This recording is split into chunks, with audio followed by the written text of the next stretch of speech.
तो ये है हमारी न्यू ओला S1 X प्लस और इसे लिए हुए 15 दिन हो गए हैं और अभी तक मैंने इसको जो है 859 किलोमीटर चला दिया है। अभी इसमें 68% बैटरी है जो कि रेंज निकाल सकती है 70 किलोमीटर की। ये नॉर्मल मोड पे दिखा रहा है।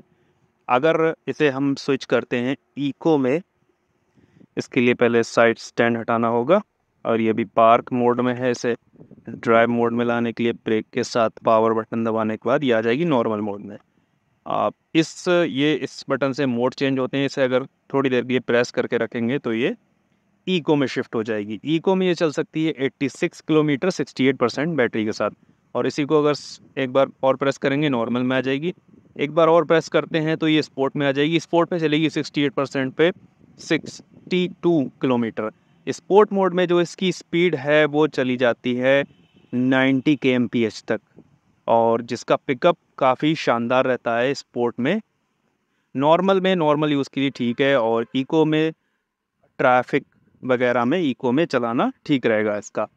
अब तक जो मेरा इसका एक्सपीरियंस है, जो मुझे चीज़ें इसमें लगी वो मैं इस वीडियो में बताऊंगा। पहली चीज़ जो मुझे इसकी बुरी लगी वो ये है इसका मड गार्ड। ये यहाँ पर काफ़ी ज़्यादा जो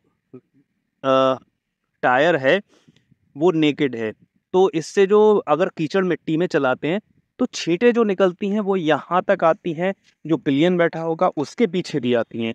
तो इसे थोड़ा नीचे तक देना चाहिए था।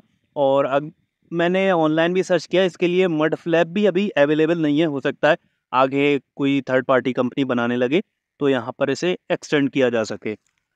दूसरी जो चीज़ है, इसमें स्पेस काफ़ी अच्छा दिया हुआ है। यहाँ पर 2 पॉकेट्स हैं और यहीं पर USB चार्जिंग सॉकेट दिया हुआ है। आप आराम से अपना मोबाइल यहाँ पर लगा कर रख सकते हैं। हुक भी दिया हुआ है। सौदा सामान जो भी है, थैला अपना टांग लो सब्जी का। यहाँ पे ये फ्लैट फुटबोर्ड कर दिया है। अब इसमें ये भी ठीक है, सिलेंडर आ जाएगा, अपना सामान जो चाहो रख लो। और इसमें ये दिक्कत ये है कि जो लॉक है, इसका लॉक सिस्टम काफ़ी टाइम लेता है। पहले पावर बटन दबाओ, फिर यहाँ से पासवर्ड डालो एक एक करके। इससे ओके एंटर होगा पासवर्ड और इससे डिजिट चेंज होगा। जैसे यहाँ पर इसे 1 2 इस तरह से एक एक करके डालना होता है। हर एक बटन के बाद एक बार एंटर प्रेस करना होता है, तब ये पासवर्ड डालता है। तो पासवर्ड डालने में काफ़ी टाइम लगता है। ये चाबी वाले स्कूटर की तरह नहीं है कि बस एक बार चाबी लगाई और हुर्र हो गए। इसमें थोड़ा टाइम लगता है। ऐप से हो सकता है, ये ऐप से 1 क्लिक में अनलॉक हो जाता है, लॉक हो जाता है, बूट ओपन हो जाता है। और मैनुअली बूट ओपन करने के लिए इसका ये रिवर्स या क्रूज़ मोड का जो बटन है, इसे थोड़ी देर के लिए प्रेस करेंगे तो बूट ओपन हो जाएगा। बूट काफ़ी अच्छा है, इसका ट्रंक में काफ़ी स्पेस है और डीप भी है, काफ़ी डीप है। क्योंकि यहाँ पर कोई इंजन नहीं है, कोई बैटरी नहीं है, इसलिए ये एक इसका पॉजिटिव है कि यहाँ पर काफ़ी स्पेस मिल जाता है। जो बैटरी यहाँ पर प्लेस की गई है, यहाँ से लेकर यहाँ तक बैटरी इसकी जाती है अंदर। और इसमें जो मोटर है वो हब मोटर यूज़ किया गया है 6000 नहीं 6 किलोवाट वाला। जो ओला S1 प्रो है उसमें मिड ड्राइव मोटर यूज़ होता है, वो बेल्ट ड्राइवन है और उसमें 12 किलोवाट का मोटर यूज़ होता है। इसमें जो ब्रेक्स हैं वो ड्रम ब्रेक्स दिए गए हैं आगे और पीछे दोनों तरफ। हॉर्न इसका डिसेंट सा है। और ये जो चीज़ है ये बिल्कुल मुझे अच्छी नहीं लगती, क्योंकि ये एक तो बहुत आगे तक आ जाती है। ये लॉक हुआ, ये यहाँ तक, इसको यहाँ रुकना चाहिए लेकिन यहाँ तक चला जाता है। ठीक है, उसके साथ जो फीमेल फुटरेस्ट होता है गाड़ियों में, वो भी यहाँ पर नहीं दिया गया है, वो अलग से लेना पड़ता है। मैंने ऑर्डर कर दिया है, आ जाएगा 4-6 दिन में, तो उसे भी दिखा दूंगा। और वो यहीं पर लगेगा, इसमें लग जाएगा। यहाँ पर ज़्यादा बड़ा नहीं, छोटा सा ही होगा।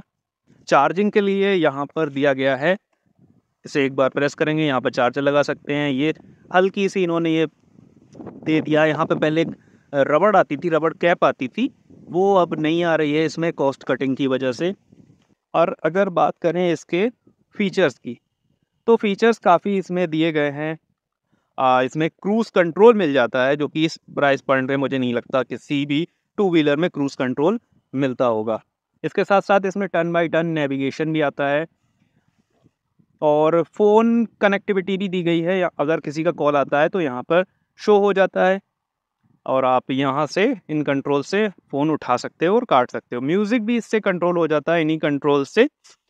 अ, यहाँ पर डिस्प्ले में हमें ओडोमीटर दिखाई देता है, ट्रिप मीटर, इसके साथ स्पीडोमीटर, फिर मोड कौन-सा है, बैटरी, रेंज और इसके साथ-साथ यहाँ पर टाइम और यहाँ पर साइड स्टैंड, इसके साइड में यहाँ पे इंडिकेटर इधर और इधर और हाई बीम का आ जाता है यहाँ पर। हाई बीम शो हुआ, हाँ, ये हाई बीम हो गया और ब्लूटूथ कनेक्टिविटी का यहाँ पर आता है। अभी ब्लूटूथ कनेक्ट नहीं है मेरे फ़ोन का और जो इसकी लाइट है वो अभी ये दोनों लाइट्स ऑन है, लो बीम और हाई बीम। अभी मैं ये लो बीम कर दिया मैंने। तो ये लो बीम वाला हमेशा ऑन रहता है एएचओ और हाई बीम जो है वो हम ऑन या ऑफ कर सकते हैं। अभी पार्किंग मोड में है तो हम ऑफ कर सकते हैं, लेकिन राइडिंग मोड पे जो लो बीम है वो हमेशा ऑन रहेगा इसका। और इसमें रिवर्स मोड भी दिया हुआ है। ब्रेक लगा के इसको ड्राइव मोड में डालने के लिए ब्रेक के साथ पावर बटन प्रेस करेंगे फिर ये नॉर्मल में आ जाएगा और इसके साथ अगर ये ज़ीरो पे है, मतलब गाड़ी चल नहीं रही है, होल्ड पे है, तो आर दबाते ही ये रिवर्स में चला जाएगा। रिवर्स करने के लिए इसको थ्रॉटल को उल्टा घुमाना है और गाड़ी पीछे जाना शुरू हो जाएगी। अब आगे कितना भी घुमाइए आगे नहीं जाएगी क्योंकि ये रिवर्स मोड में है। ऐसे नॉर्मल मोड में जा डालने के बाद अब ये आगे जाएगी। अब नॉर्मल मोड में अगर थ्रॉटल को हम रिवर्स करते हैं तो ये पीछे नहीं जाएगी, बल्कि अगर हमारी स्पीड अच्छी खासी है तो अगर हम थ्रॉटल को रिवर्स करते हैं तो इससे रीजन होता है, मतलब कि चलते चलते अब गाड़ी की जो एनर्जी है उसी से ही बैटरी चार्ज होती है। तो ये ब्रेकिंग के लिए काफ़ी अच्छा है। जब ब्रेक लेना हो, हमें थोड़ी गाड़ी हल्की करनी हो, तो हम अपने थ्रॉटल को रिवर्स करके और थोड़ा ब्रेक ले सकते हैं, जिससे रीजन होगा और गाड़ी की बैटरी चार्ज होगी। उसके साथ साथ जैसे ही हम ब्रेक प्रेस करेंगे मोटर पावर कट कर देगी और गाड़ी अपने आप रीजन में चली जाएगी। रीजन तभी काम करता है जब गाड़ी की बैटरी 90% से कम हो और इसमें 20% से बैटरी कम होने पे स्पोर्ट मोड डिसेबल हो जाएगा और 15% से बैटरी कम होने पे नॉर्मल मोड भी डिसेबल हो जाएगा, सिर्फ इको में चलेगी। और कंपनी रिकमेंड नहीं करती है कि गाड़ी को 10% से कम बैटरी पर लाया जाए। रीजन की मैं बात कर रहा था, तो रीजन के लिए इसमें 3 तरह का रीजन दिया हुआ है इसमें। पहला जो है, जैसे ही आप ब्रेक प्रेस करेंगे, गाड़ी ऑटोमेटिकली रीजन में चली जाएगी। दूसरा, आप थ्रॉटल को छोड़ेंगे तो गाड़ी रीजन करने लगेगी और तीसरा, इसको रिवर्स घुमाने पर भी रीजन होता है। इसकी मुझे सबसे बुरी चीज़ जो लगी है वो है ओला की सर्विस। ओला की सर्विस बिल्कुल ही बेकार है। ना ही इनके पास अच्छे टेक्नीशियन हैं, ना ही इनके पास अच्छा सर्विस नेटवर्क है। बिल्कुल सर्विस इनकी बेकार है। और इस गाड़ी की जो बिल्ड क्वालिटी है, जो फिट एंड फिनिश है, वो मुझे कहीं पसंद नहीं आई। ये यहाँ पर पैनल गैप्स दिख रहे हैं, ये, और यहाँ पर भी पैनल गैप नज़र आ रहे हैं। अब मेन बात करते हैं जो इसकी रेंज है। रेंज जो है ये मेरे हिसाब से नॉर्मल मोड में 100 किलोमीटर की निकाल देती है। अगर इको में जाएंगे और आराम से चलाएंगे तो उससे ज़्यादा भी जा सकती है। और स्पोर्ट मोड में ये डिपेंड करता है कि कितनी स्पीड पे आप चला रहे हैं, उतनी ही तेज़ी से बैटरी ड्रेन होगी। तो ड्राइविंग स्टाइल पे बहुत ज़्यादा डिपेंड करता है कि इसकी रेंज क्या निकलेगी। मैं नॉर्मली 50-55 की स्पीड पे चलाता हूँ और मुझे लगता है कि ये मेरी 90 किलोमीटर तक नॉर्मल मोड पे आराम से चल जाती है। इको और स्पोर्ट का यूज़ मैं काफ़ी कम करता हूँ। हाँ, एक दिन मुझे एक समस्या इसमें मेरे सामने आई। मैं जा रहा था हाईवे पर और स्पोर्ट मोड में मैं चला रहा था, काफ़ी मज़े में झूझा करते हुए, काफ़ी तेज़ी से। तो अचानक से जो ये डिस्प्ले है इस पर ओला ओला लिख कर आया और गाड़ी एकदम से बंद पड़ गई। और उसके बाद इसको रिबूट किया, रिबूट से भी ये मतलब स्टार्ट नहीं हुई, तो फिर मुझे इसे हार्ड रिबूट करना पड़ा।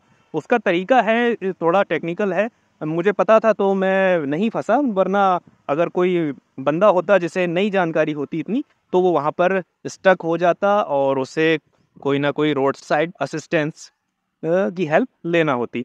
इसे रिबूट करने का तरीका ये है कि ये पावर बटन और ये रिवर्स बटन, इन दोनों को एक साथ 10 सेकंड के लिए प्रेस करेंगे तो गाड़ी अपने आप रिबूट हो जाती है। अब बात कर लेते हैं इसकी चार्जिंग टाइम की। जो इसका चार्जिंग टाइम है वो मुझे लगता है तकरीबन 5 से 6 घंटे में ये 100% चार्ज हो जाती है, जबकि मैं गाड़ी को 15 से 20 % पे लगाता हूँ तब। और इसमें मुझे एक ये चीज़ लगती है कि बैटरी जो ड्रेन है, वो काफ़ी तेज़ी से होती है। अगर बैटरी आप मतलब गाड़ी अगर आप यूज़ नहीं कर रहे हैं, तो पर डे 2% का डिक्रीज़ बैटरी में देखने को मिलेगा। उसके लिए कंपनी ने दिया हुआ है वेकेशन मोड लगाकर आप लंबे समय के लिए गाड़ी को छोड़ सकते हैं, जिससे बैटरी धीरे-धीरे ड्रेन होगी। कंपनी रिकमेंड नहीं करती कि बैटरी को कंप्लीटली ड्रेन किया जाए। और ओला इलेक्ट्रिक की जो ऐप है, वो ऐप भी मुझे कुछ ज़्यादा ख़ास पसंद नहीं आई। उस ऐप में क्या है, इंटरफ़ेस उसका काफ़ी सिंपल है, लॉक अनलॉक बूट ओपन का उसमें मिल जाता है। साथ में कॉल कंट्रोल और प्रॉक्सिमिटी अनलॉक, इसके साथ ही स्कूटर का एक्सेस और स्कूटर सेटिंग, जिसमें आ जाता है हमारा रीजन कि हमें हाई रखना है, मीडियम रखना है या डिफ़ॉल्ट रीजन रखना है। उसके साथ सिक्योरिटी पासकोड चेंज, और यहीं पर हमें कम्युनिटी फोरम और जो कंप्लेंट्स वाला सेक्शन है वो भी ऐप में मिल जाता है। तो काफ़ी बेसिक और एवरेज सा ऐप है, लेकिन ऐप में मुझे ये लगता है कि थोड़ा स्टेबल कम है और ब्लूटूथ की कनेक्टिविटी में गाड़ी के दिक्कत आती है। और जो प्रॉक्सिमिटी अनलॉक है, वो अभी बीटा में मिला हुआ है, तो प्रॉक्सिमिटी अनलॉक इतने अच्छे से काम नहीं करता। इस टाइम भी मैंने प्रॉक्सिमिटी अनलॉक को अभी कैलिब्रेट किया है। इसे कैलिब्रेशन का प्रोसेस कुछ ऐसा है कि गाड़ी को अनलॉक करना होता है, उसके बाद ऐप खोलने के बाद प्रॉक्सिमिटी अनलॉक कैलिब्रेशन पे जाना होता है। सबसे पहले गाड़ी के आगे खड़े होना होता है 1 फीट या 2 फीट की दूरी पे, और फिर बटन प्रेस करना होता है। उसके बाद थोड़ा पीछे हट के और फिर पीछे जाके इस तरह से जो प्रॉक्सिमिटी अनलॉक है वो कैलिब्रेट किया जाता है। एक चीज़ और, इसके मुझे मिरर्स काफ़ी ठीक-ठाक लगे, ये राउंड शेप काफ़ी अच्छा लगता है और विजिबिलिटी भी ठीक है। बहुत अच्छी नहीं कहूँगा, लेकिन ठीक है। और ब्रेक्स की अगर इसके बात करें, तो ब्रेक्स, लोग बताते हैं कि इसके ब्रेक्स अच्छे हैं, लेकिन मुझे इसके ब्रेक्स अच्छे नहीं लगे। मुझे इसके ब्रेक्स काफ़ी जर्गी महसूस होते हैं, और ख़ासकर कि फ्रंट जो ब्रेक है, हो सकता है ये मेरी गाड़ी में ही ऐसी समस्या हो, फ्रंट ब्रेक जो है वो दबाने पे काफ़ी झटके लेता है। और एक्सेसरीज़ के नाम पर मैंने इसमें ये टेम्पर्ड ग्लास लगाया है। इसके साथ ही मैंने जो फुट रेस्ट है वो ऑर्डर किया है, जब आएगा तो वो भी दिखाऊंगा। तो फिलहाल ठीक है, जिस बजट में है ये गाड़ी और जितना पैसा बचा रही है ये डेली, तो उस हिसाब से ठीक है। लेकिन ये बहुत रफ एंड टफ यूज़ करने के लिए नहीं है। जूझां करने वाले लोग इससे ना लें। आराम से चलने वाले अगर लोग हैं, इसे केयर से रखने वाले हैं, तो ये ठीक है उन लोगों के लिए। बाकी आगे बातें करेंगे इसके बारे में। अब मुझे भी जाना है घर पे अपने। चलिए फिर मिलते हैं नेक्स्ट वीडियो में। Take care, bye bye.